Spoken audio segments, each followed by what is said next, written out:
اللہ کا سب سے مقدس رسول مکہ میں ہے اور تو ایمان نہیں لاتا، اس سے بڑا تعجب یہ ہے۔ اسی سے سمجھ میں آتا ہے کہ جانور بھی یہ جانتے ہیں کہ اللہ کے رسول سب سے اعلیٰ و افضل ہیں، اشرف و اکمل ہے۔ عزیزان گرامی وقات، ایک بار ابو جہل نے پروپیگنڈا پھیلایا کہ آؤ دیکھتے ہیں محمد کی بہت صلی اللہ تعالیٰ علیہ وسلم، بہت سارے لوگ قائل ہو گئے، یہ جو کچھ بھی دکھاتے ہیں زمینوں پر دکھاتے ہیں۔ خط لکھ کر کے یمن کے ایک بہت معزز شخص جن کو حبیب یمنی کہتے ہیں بلایا۔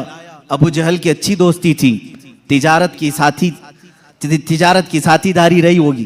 حبیب یمنی کو کہا ہمارے ہاں ایک ایسا شخص نکلا ہے جو ایسے ایسے دعوے کر رہا ہے، آؤ۔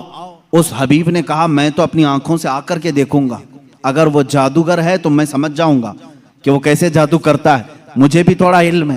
وہ شخص حبیب یمن سے نکل کر کے مکہ آیا۔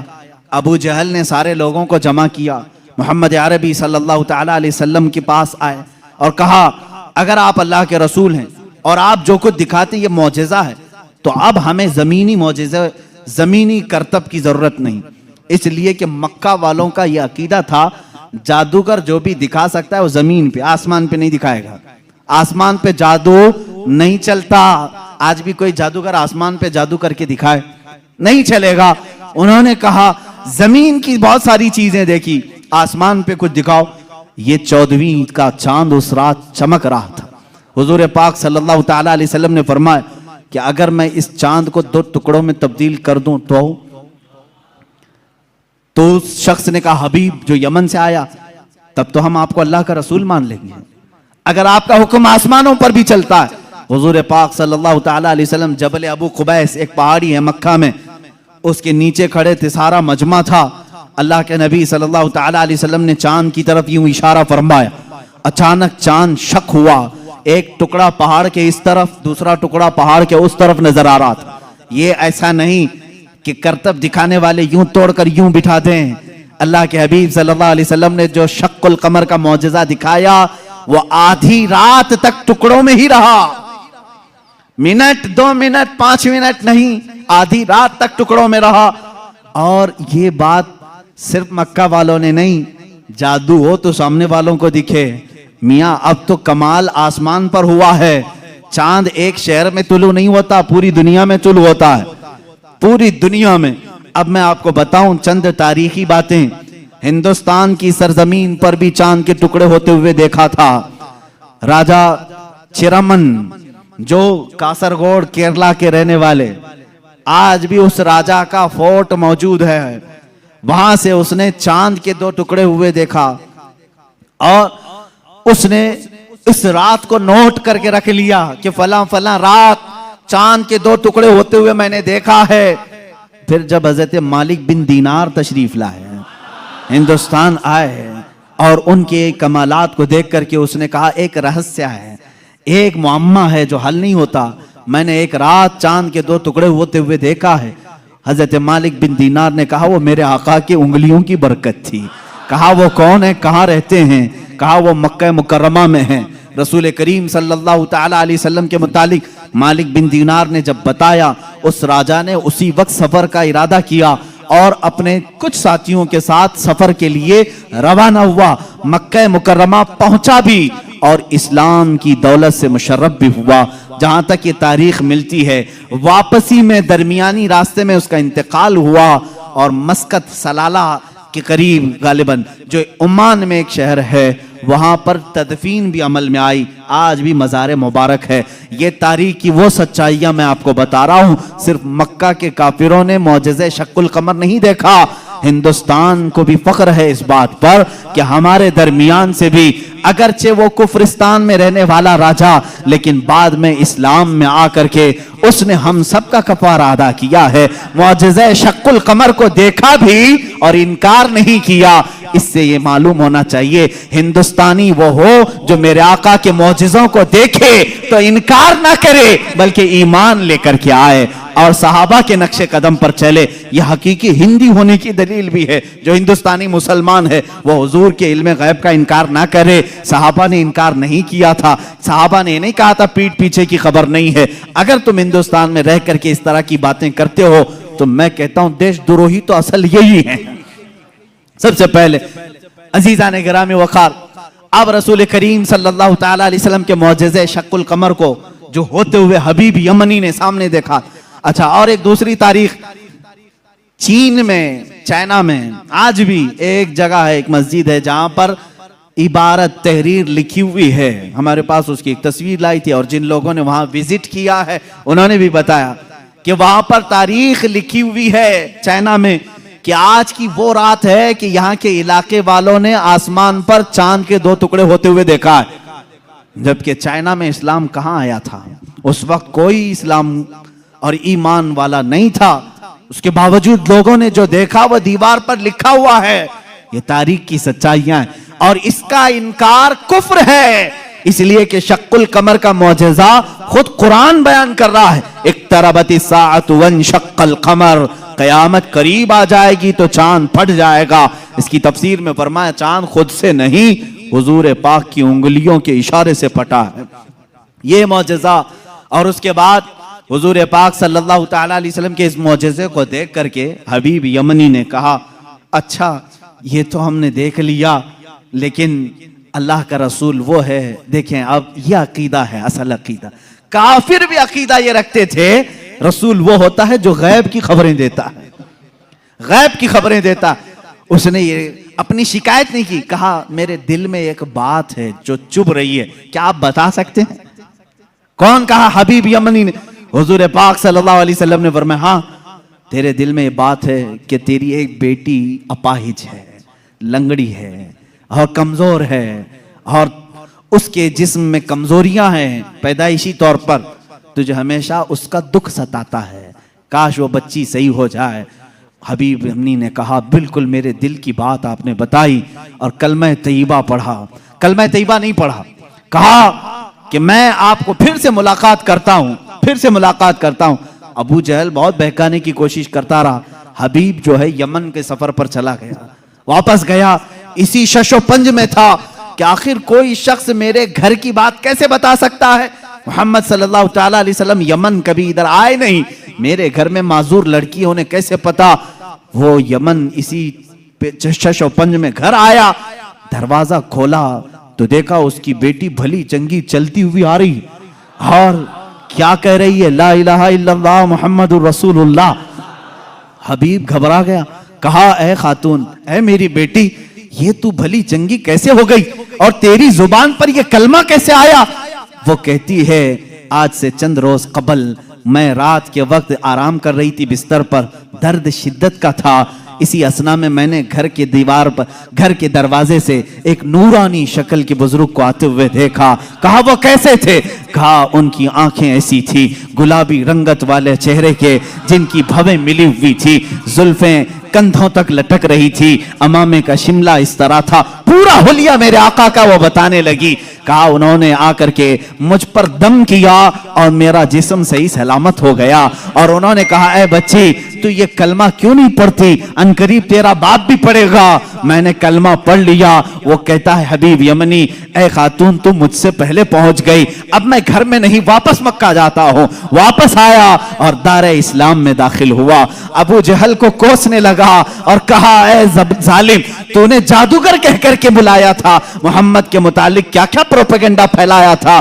اور ابو جہل سے کہا بات تو اچھی ہی ہے تیری، تو نے جادو دکھانے کے لیے بلایا تھا، لیکن میں تو ایمان کا سرشتکار ہو گیا، میں ایمان کے پیکر میں ڈھل گیا.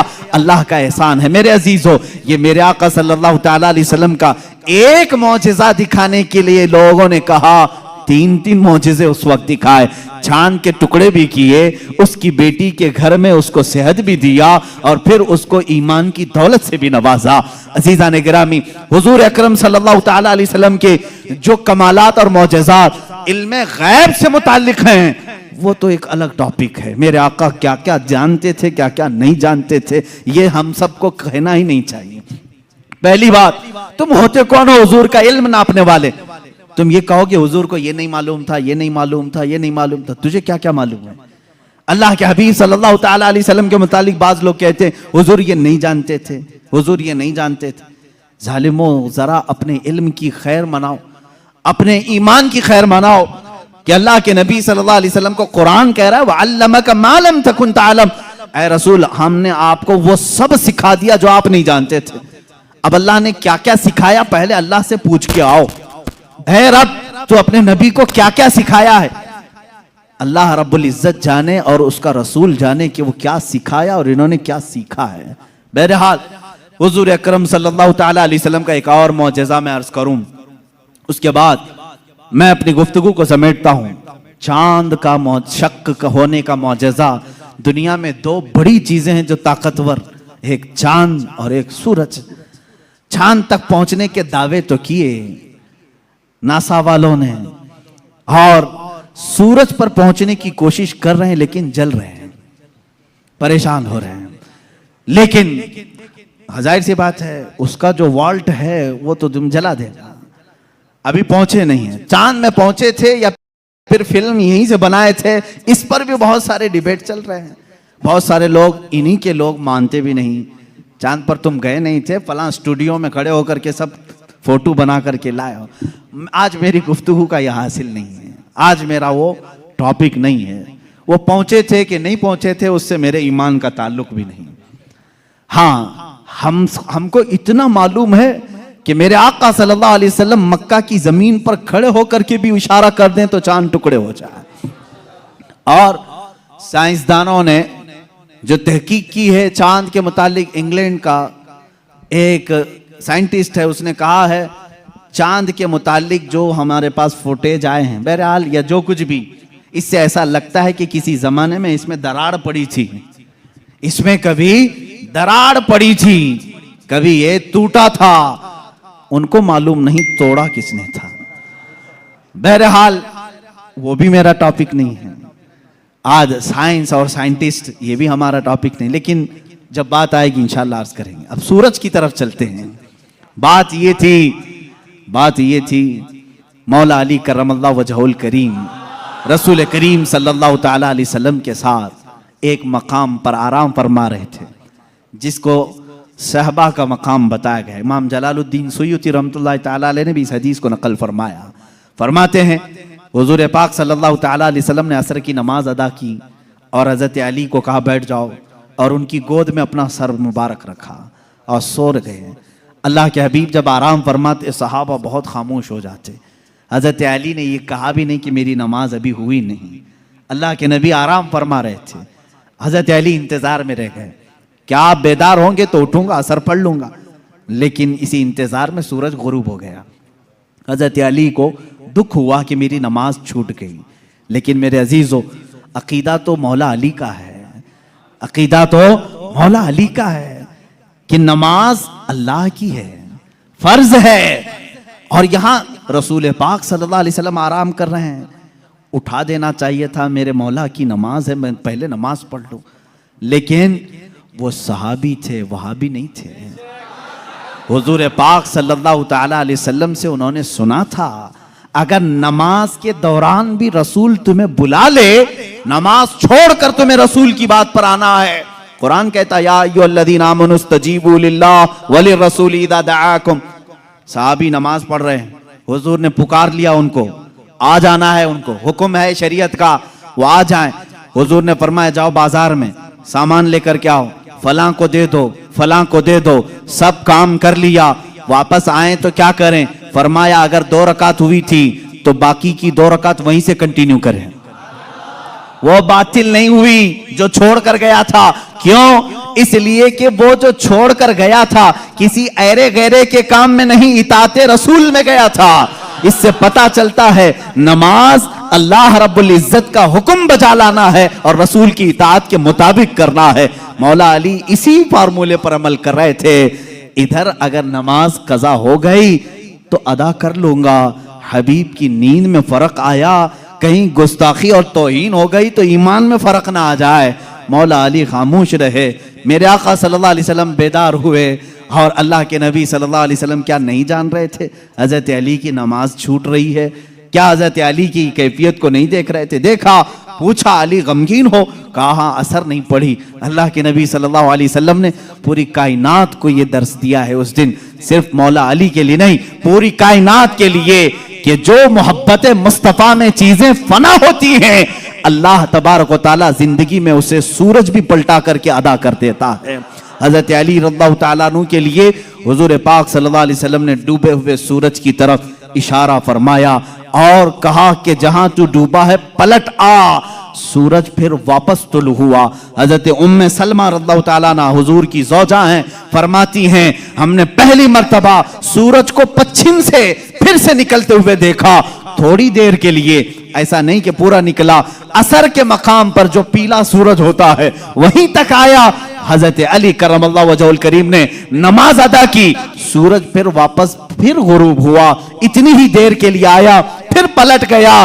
اسی لیے امام اہل سنت فاضل بریلوی رضی اللہ تعالیٰ عنہ فرماتے ہیں سورج الٹے پاؤں پلٹے چاند اشارے سے ہو چاک، سورج الٹے پاؤں پلٹے چاند اشارے سے ہو چاک، اندھے نجدی دیکھ لے قدرت رسول اللہ کی، اندھے نجدی دیکھ لے قدرت رسول اللہ کی، اشارے سے چاند چیر دیا، چھپے ہوئے خور کو پھیر دیا، گئے ہوئے دن کو عصر کیا، یہ تاب و تواں تمہارے لیے، زمین و زمان تمہارے لیے، مکین و مکان تمہارے۔ رسول کریم صلی اللہ تعالیٰ علیہ وسلم کے معجزات، سورج کا پلٹانا یہ میرے آقا کے عظیم معجزات میں سے ہے، عظیم معجزات میں سے۔ کس کے لیے پلٹایا گیا؟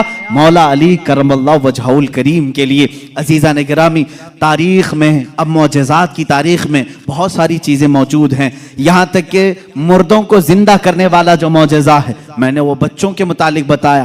دوسری حدیث ہے، حضور پاک صلی اللہ تعالیٰ علیہ وسلم خود فرماتے ہیں میں حجون مکہ کے قریب جو جنت المالا قبرستان ہے وہاں پر تھا، میں نے اللہ کی بارگاہ میں عرض کیا کہ مولا میرے ماں باپ کس حالت میں ہیں مجھے دکھا۔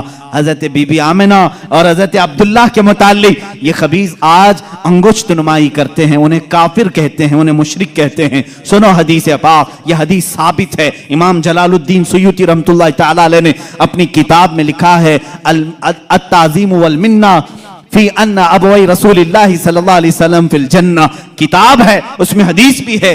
فرماتے میرے آقا صلی اللہ علیہ وسلم میں نے اللہ سے عرض کی اللہ تعالیٰ نے میری ماں آمنہ میرے باپ عبداللہ دونوں کو میرے سامنے حاضر کیا، وہ وفات پا چکے، سالوں پہلے وفات پائے، اور ان دونوں کو میرے آقا صلی اللہ علیہ وسلم کے سامنے حاضر کیا گیا۔ حضور فرماتے ہیں بی بی آمنہ نے بھی میرا کلمہ پڑھا، حضرت عبداللہ نے بھی میرا کلمہ پڑھا، اور اسی لیے تو ہم کہتے ہیں وہ پاک ہیں میرے آقا صلی اللہ علیہ وسلم، اور پاکوں سے منتقل ہوتے ہوئے آئے ہیں۔ حضور اکرم صلی اللہ تعالیٰ علیہ وسلم کے متعلق جو یہ عقیدہ رکھے گا کہ ان کے آبا و اجداد کافر تھے، تو میں سمجھتا ہوں دنیا میں اس سے بڑا بدبخت کون ہے، اس سے بڑا ایسا حرمہ نصیب جو حضور پاک کے آبا و اجداد پر طعنہ زنی کرتا ہے۔ عزیزان گرامی، ہمیں تو بریلی کے امام نے یوں کہا ہے تیری نسل پاک میں ہے بچہ بچہ نور کا، تو ہے عین نور، تیرا سب گھرانہ نور کا۔ حضور سے لے کر آدم علیہ السلام تک کا جو گھرانہ ہے وہ سب گھرانہ نور کا ہے، اور نور کفر میں نہیں جا سکتا۔ عزیزان گرامی وقار، یہ معجزات کا باب تھا، جتنا بھی بیان کروں وہ کم ہے۔ اللہ کے حبیب صلی اللہ تعالیٰ علیہ وسلم کو رب تعالیٰ نے بے شمار معجزے دیے۔ آخری بات جو شروع میں نے کہا تھا، اور معجزے اس مقام کے لوگوں نے دیکھا، اس زمانے کے لوگوں نے دیکھا۔ موسیٰ علیہ السلام کا معجزہ ان کی قوم نے دیکھا، عیسیٰ علیہ السلام کا معجزہ ان کی قوم نے دیکھا، سارے نبیوں کے معجزے ان کے زمانے کی قومیں دیکھتی رہی۔ محمد عربی صلی اللہ تعالیٰ علیہ وسلم کو اللہ نے ایک معجزہ ایسا دیا جو ہم بھی دیکھ سکتے ہیں، قیامت تک دیکھ سکتے ہیں، قیامت تک دیکھ سکتے ہیں، اور وہ معجزہ ہے اللہ کی کتاب قرآن مقدسہ۔ یہ رسول کریم صلی اللہ علیہ وسلم کا معجزہ ہے جو کافروں کے سینوں پر آج بھی چیلنج بن کر کے پکار رہی ہے۔ ہمت ہے تو لاؤ اس طرح کی ایک کتاب جس میں اللہ رب العزت نے معجزات کے کمالات رکھے ہیں، بلکہ قرآن آج بھی چیلنج کر رہا ہے، اے امریکہ، اے روس کے سپر پاور، اے رشیا والو، تم نے ایٹم بم بہت بنا لیے، میزائل پیٹرول بہت بنا دیے، لاؤ اللہ کے کلام کے ایک مثل جس کو قرآن میں موتیوں کے تاروں میں جس طرح باندھا گیا ہے، جس کی ابتدا سورہ فاتحہ سے ہوتی ہے، جس کی ختم والناس پر ہوتی ہے۔ اللہ نے پوری کتاب لانے کے لیے تو چیلنج کیا ہی تھا، بعد میں کم کیا گیا اور کہا گیا پوری کتاب نہیں لا سکتے، 10 سورتیں لا کر کے دکھا دو، 10 سورتیں اس طرح لا کر دکھا دو۔ 10 سورے نہیں لا سکے، پھر اللہ نے فرمایا چلو 10 آیتیں لا کے دکھا سکو۔